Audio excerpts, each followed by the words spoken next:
첫 번째 항목은 공탐직 성추행 사건의 결론입니다.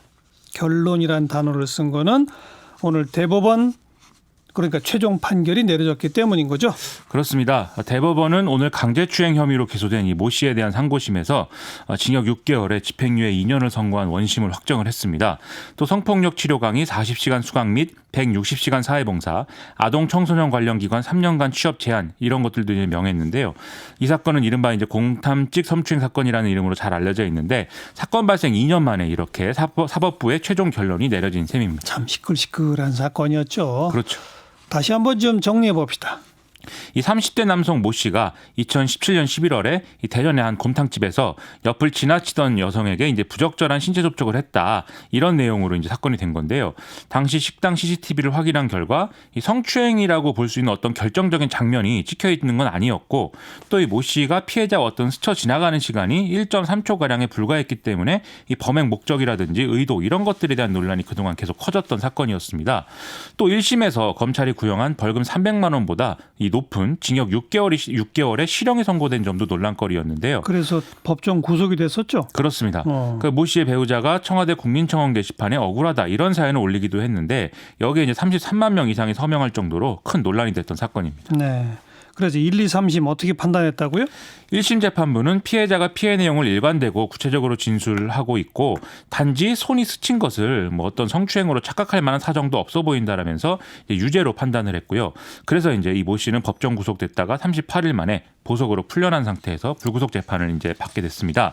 그리고 2심에서는 피해자가 일관된 진술을 하고 있는데 비해서 이 모 씨는 신체 접촉을 했을 수도 있다고 생각한다라면서 진술을 번복했다. 뭐 이런 이유로 1심 판단을 이제 유지를 했었고요.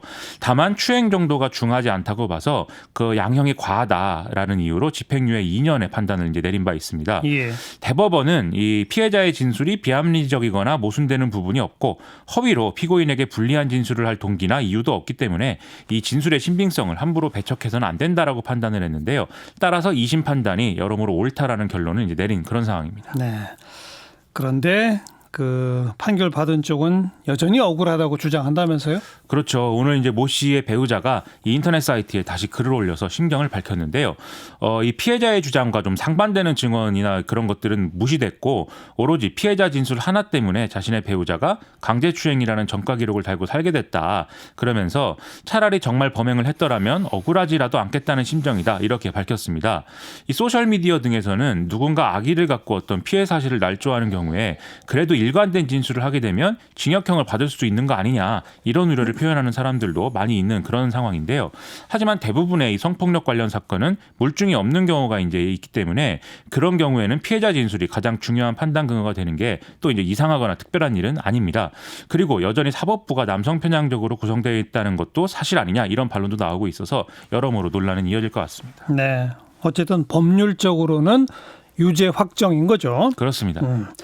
대법원 얘기 나온 김에 지금 이제 대법관 한 분 퇴임하면서 예비 후보들 확정됐잖아요. 그렇습니다. 근데 여성 후보가 한 명밖에 없다고요? 이 내년 3월 4일에 퇴임하는 이 조희대 대법관의 후임으로 21명의 대법관 예비 후보들이 이제 그 확정이 돼서 지난 10일에 공개가 됐는데요. 이 중에 여성은 한 명뿐이고 이른바 이제 서호남이라고 하는 서울대 출신 50대 남성은 이제 15명인 것으로 이제 나타났습니다. 게다가 이 유일한 여성 후보인 전영정 변호사의 경우에는 김재영 대법관의 부인이기 때문에 이 부부가 다 이제 대법관이 되는 그런 이제 상황은 좀 피할 걸로 보여서 심사 과정에서 좀 탈락되지 않겠는가 이런 전망이 이제 나오고 있습니다. 아니 요즘은 여성들이 상당히 많이 진출하는데 왜 이번엔 이런 일이 벌어졌나요?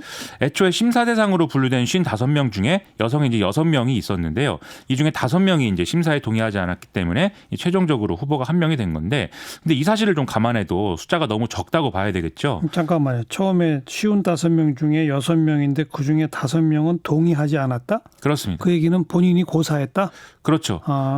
근데 이제 그 이 55명 중에 확정이 된 게 21명이니까 이 55명 중에 한 30여 명은 다 이제 고사를 했고 그중에 이제 여성이 5명이 포함이 됐다 이렇게 봐야 되겠죠. 예. 그래서 애초에 좀 법조인 중에 남성의 비율이 높기 때문이 아닌가 이렇게 좀 볼 수가 있는 상황인데요. 법원행정처 통계를 보면 연수원 25기 이상 법관 377명 중에 여성은 이제 41명에 이제 불과하다 이렇게 나와 있습니다. 그 25기가 몇 년도쯤부터예요, 그러니까?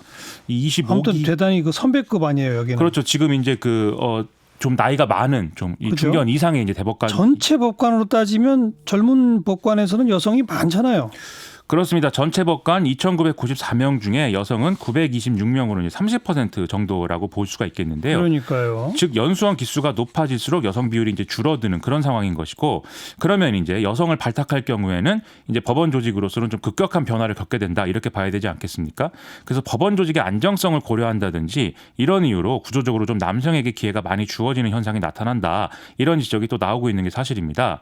거기에 문재인 정부 들어서 박정화, 민유숙, 노정희 대법관 이미선 헌법재판관까지 좀 여성에 대한 배려가 어느 정도 이제 충분히 이루어졌다 이런 판단이 전제된 게 아니냐 이런 해석도 한편에서 나오고 있습니다. 전체 법관에서는 이미 여성이 30%가 됐다. 그렇습니다. 그러면 더 대법관 여성이 많아져야죠. 그렇습니다. 우리가 사실 대법원이라는 곳이 사회의 여러 가지 이제 의견을 다 기준을 반영하는 세우는 곳 것이고 아닙니까? 기준. 그렇습니다. 네. 그래서 좀 다양성이 중요시 돼야 되는 조직인데 지금은 좀 한계가 명확한 것 같습니다. 두 번째 항목은요. 발전산업 노동자 안전 강화 방안입니다. 네, 오늘 뭐 당정이 발표했죠. 이 더불어민주당과 정부는 김용균 씨 사건 특조위가 지난 8월에 내놓은 권고안에 대해서 이 정부의 이행 계획을 오늘 발표를 했습니다. 이 계획에는 원하청 산재 통합 관리제도 적용 대상에 이 발전 산업을 추가한다 이런 내용이 있고요. 또 공공기관 경영 평가에 산재 예방 및 작업 현장 개선 요청 수용 여부를 반영을 한다 이런 내용이 들어 있습니다.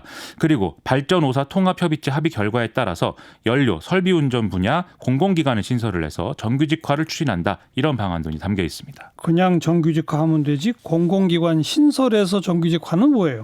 쉽게 말하면은 연료, 설비, 운전 분야를 담당하는 자회사를 만들고 여기서 현재 비정규직 노동자들을 정규직으로 고용하겠다 이런 얘기인 건데요. 간단히 똑같네요. 다른 공기업 하듯이 자회사 정규직화 이거네요. 그렇습니다.